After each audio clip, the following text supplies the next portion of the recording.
Good morning friends. 1 મિનિટનો સંદેશ. જો તમે પુનઃનિયમનું પુસ્તક 34મો અધ્યાય વાંચો તો ત્યાં આગળ ધ્યાનથી આપણને ખબર પડે છે 7મી કલમની અંદર ત્યાં આગળ પ્રભુ નોંધ કરે છે મૂસાની કે મૂસા મરણ પામ્યો ત્યારે 120 વર્ષનો હતો મૂસા, રાઈટ.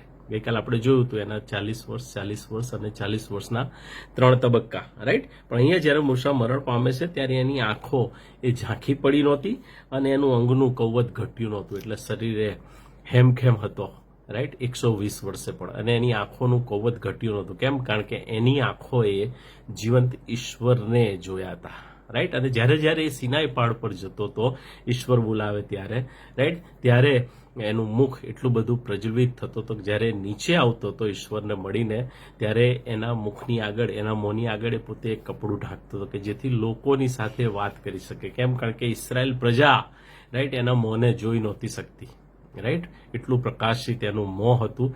એવી સંગત ઈશ્વર મને ને તમને પણ આપે, એવી આપણી અદમ્ય ઈચ્છા હોવી જોઈએ. મે ગોડ બ્લેસ યુ. પ્રભુ તમને પુષ્કળ આશીષ આપે. Bye bye, take care.